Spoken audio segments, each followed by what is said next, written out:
Hey everyone, I have a Halloween artist trading card to share with you today.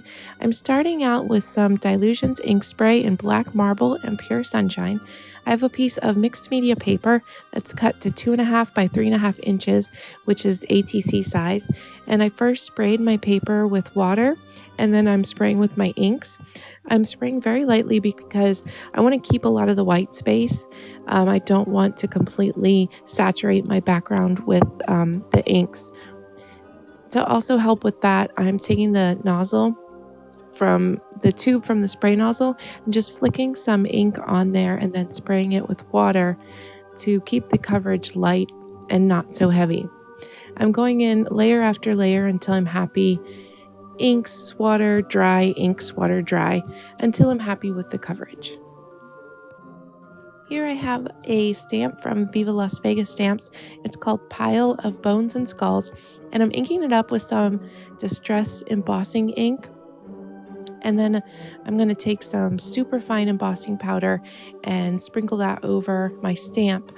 You can't really see it that well on the video, but the stamp is a whole bunch of skulls and bones piled one on top of the other, and it's got a lot of detail in it, so I wanted to make sure that I used an embossing powder that was meant to capture fine detail. So I'm just heating that up until all the embossing powder is melted.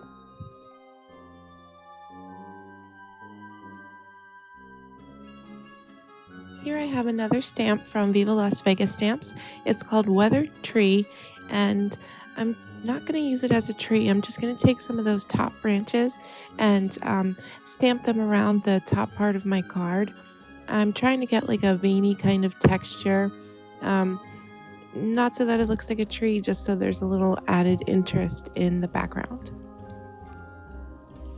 Now I have some Distress ink in Hickory Smoke, and I'm applying that all over my card with an ink blending tool, and it's going to do two things. It's going to make the embossed image pop, and it's also going to bring everything together by making like a border around the whole card. After I go in with the Hickory Smoke, I'm going in with Black Soot Distress ink just to darken up some of the edges. I'm not going in as far as I did with the gray color. I'm just trying to concentrate it more on the outer edge. After that's done, I'm taking a paper towel and just spraying it with a little bit of water and running that over my embossed stamped image to get some of the ink off of the top so the white stays white. Here I'm inking my Edgar Allan Poe stamp with archival ink in jet black, and I'm just going to fussy cut him out.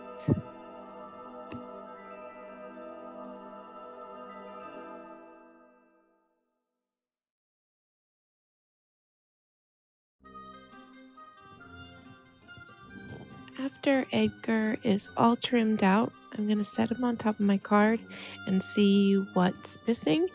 I'm going to add the word Fright to the top of my card using Tim Holtz Mini Worn Text. Tim Holtz Mini Worn Text stamps. And I'm putting them on the top of my card and lining them up and seeing how they're going to fit all the way across the top. But once I started stamping, I stamped them too close together and they don't quite make it all the way to the end of the card. So to cover up that space and to make it look more intentional, I have the Studio G punch that punches out little mini bats, and I punched them out of black cardstock, and I'm just adhering them down at the end of my word so it covers up the mistake and looks a lot more intentional. I'm inking Edgar up with some of that archival ink to make sure the white edges of the cardstock that you can't see those white edges. This is some Halloween ribbon.